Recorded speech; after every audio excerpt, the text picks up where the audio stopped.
नमस्कार, मैं अमित गोदियाल और आप देख रहे हैं उत्तराखंड का नंबर 1 डिजिटल चैनल पहाड़ टीवी।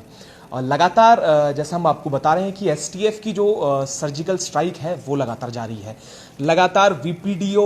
और वीडियो जो पेपर लीक मामला था उसमें गिरफ्त में कई लोग आ रहे हैं और कल की ही अगर बात करें तो फिर से कुछ लोगों को पकड़ा गया है। उस पर भी आपको अपडेट बताएंगे और बताएंगे कि किस तरीके से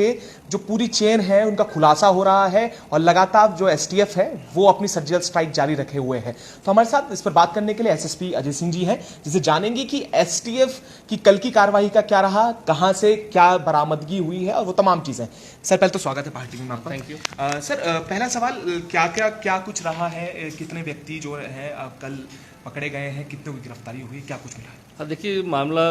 विगत 10 दिन पहले माननीय मुख्यमंत्री जी के आदेश पर दर्ज हुआ था। उसमें तत्काल हमारी टीमें इसमें एक्टिव होती हैं और इसमें कुल अब तक 13 अरेस्ट हो चुकी है। कल इसमें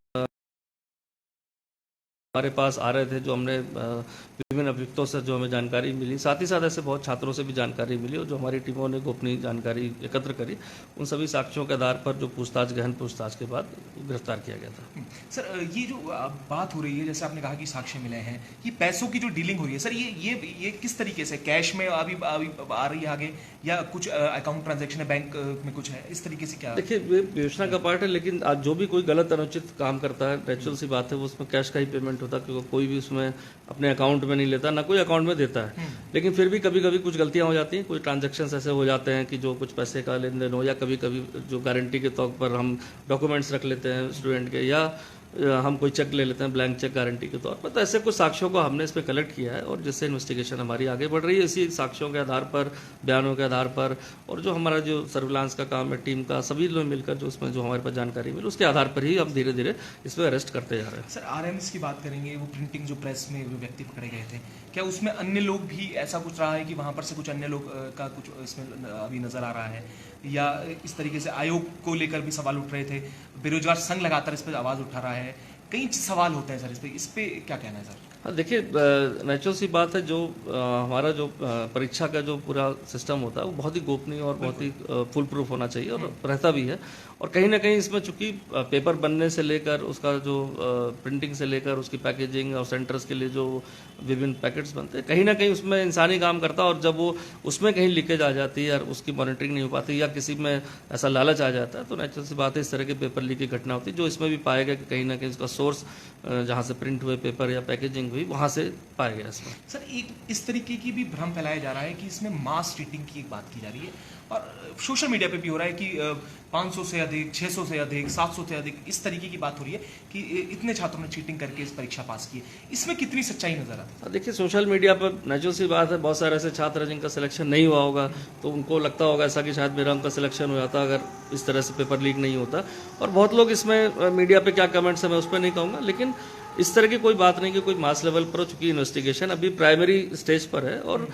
दूध का दूध पानी का पानी करने के लिए हम इसको इसीलिए स्टेप बाय स्टेप चल रहे हैं कि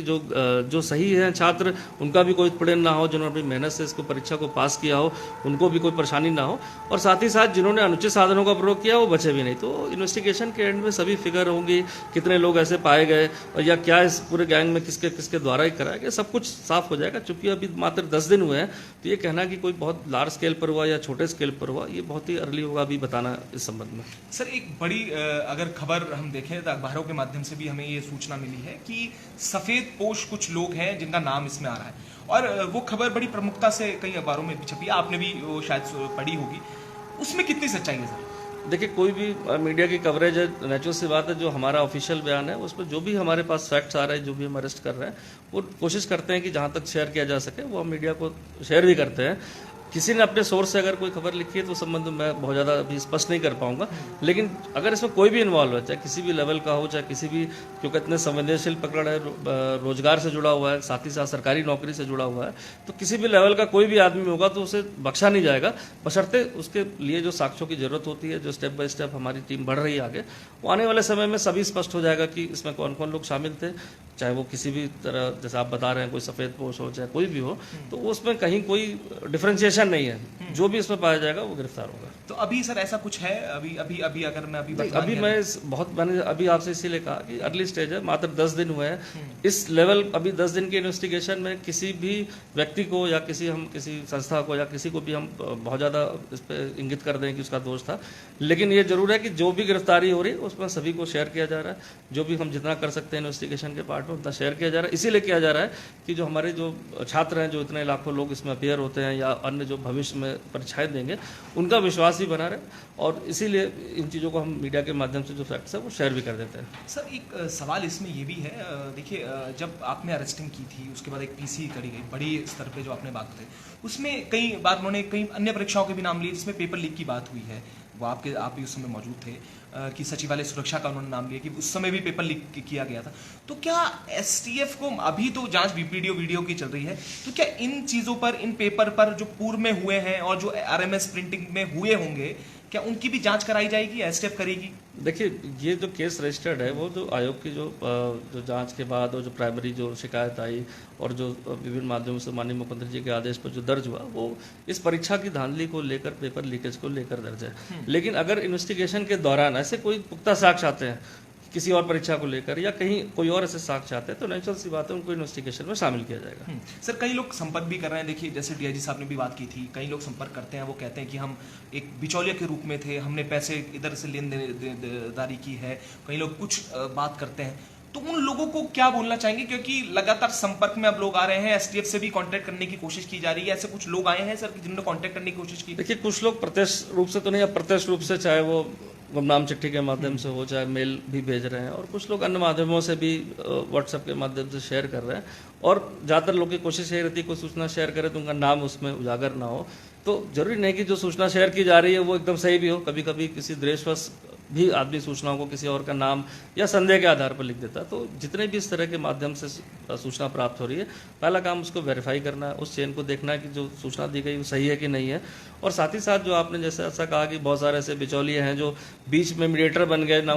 उनके पास पेपर नहीं था और ना उनको एग्जाम देना था, लेकिन उन्होंने कैंडिडेट को अरेंज करना हो या कहीं ना कहीं कमीशन के चक्कर में कुछ जुड़ गए हों, तो मैं उनसे हमेशा ये कहता हूँ, बहुत लोग ऐसे पता भी चले कि यहाँ पर आके अपने बयान दर्ज कराएं, अपने सही तथ्यों को रखेंगे तो जो विधि सम्मत मदद हो सकती है वो उनकी की जाएगी। लेकिन अगर बाद में इन्वेस्टिगेशन में उनके ऊपर अगर आज पहुंचेगी तो नेचुरल सी बात है सख्त से सख्त कार्रवाई उन पर की जाएगी। सर फिर से एक सवाल करूंगा, क्योंकि तमाम युवा आपको देख रहे होंगे और जितने जो सिलेक्टेड भी हैं और जिनका सिलेक्शन नहीं हुआ है, दोनों के साथ सर एक विश्वासघात हुआ है, मेहनती छात्रों के साथ भी, उन लोगों के साथ भी जो मेहनत कर रहे थे और किसी कारणवश इन्हीं चीटिंग की वजह से वो नहीं हो पाए। उनके लिए एक संदेश एसटीएफ की तरफ से और उन लोगों के लिए भी जो चाहते हैं कि एसटीएफ से संपर्क कर सकें और जो किसी कारणवश डर रहे हैं, उनके अंदर इसका भाव है कि कुछ ऐसा होगा, उनके लिए क्या बोलना चाहिए? देखिए, इसमें डरने की कोई बात नहीं, डरना सिर्फ उसको है जिसने गलत किया है। पहली चीज, ऐसे युवा छात्र हमारे जो पूरी मेहनत से दिन रात लग के परीक्षा को देते हैं या किसी कारणों सिलेक्शन नहीं होता है, तो उनको यही नहीं सोचना चाहिए कि सिर्फ पेपर लीक हुआ तो इससे उनका सिलेक्शन नहीं हुआ है।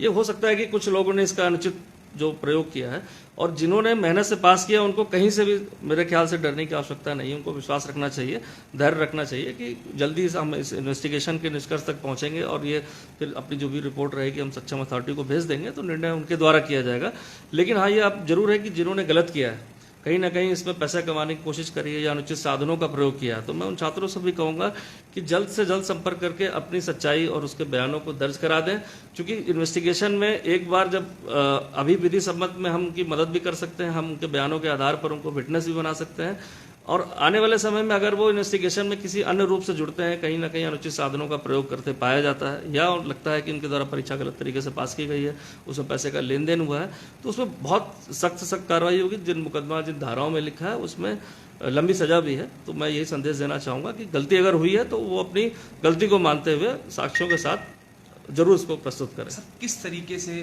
कोई नंबर आप देना चाहें, मेल आईडी देना चाहें या व्हाट्सएप, जिसके माध्यम से जो लोग जिस तरीके से आपको बोल रहे हैं गोपनीय चिट्ठियां आ रही हैं और बेनाम जो चिट्ठियां आ रही हैं, उस रूप में भी आपसे कॉन्टेक्ट है, कोई नंबर हो, ईमेल आईडी? देखिए नंबर नहीं, मोस्टली लोग को पता है, जो होता है मेल आईडी हमारी जो पुलिस की होती है, उस पर सर्च कर सकते हैं। वेबसाइट पर भी वो है, हमारी पुलिस की भी मेल आईडी, जो उत्तराखंड पुलिस की वेबसाइट है, उस पर भी आप मेल कर सकते हैं, जिससे हमारे पास उसके माध्यम से भी आ रहा है। तो ऐसे बहुत सारे माध्यम, बाकी कार्यालय में आके व्यक्तिगत रूप से बताने में भी मुझे लगता है कि ज़्यादा अच्छा रहता है, क्योंकि गुमनाम चिट्ठियों लिखने में देखते हैं कि बहुत लोग देश भावना से भी दूसरे के ऊपर आरोप लगा देते हैं, एक सनसनी बनाने के लिए कि उसने, तो उसके लिए आने से ज़्यादा बेहतर होता है कि हम उसको फैक्ट्स को वेरीफाई कर सकते हैं। ठीक है, बहुत शुक्रिया सर ये तमाम जानकारी के लिए। तो ये थे एसएसपी अजय सिंह जी, और जिन्होंने बताया कि अभी प्राइमरी स्टेज पे जांच चल रही है, और जितने भी लोग होंगे, चाहे सफेद पोशों की एक जो खबर प्रकाशित की गई है, अगर वो भी होंगे तो उन पर भी कार्रवाई की जाएगी। पर अभी कुछ भी कहना जल्दीबाजी होगी, और एक पूरी चेन जो है और लगातार एसटीएफ सर्जिकल स्ट्राइक इस पे कर रही है। हम भी इस पर आपको अपडेट देते रहेंगे, तो ऐसे जुड़े रहिएगा और देखते रहिएगा।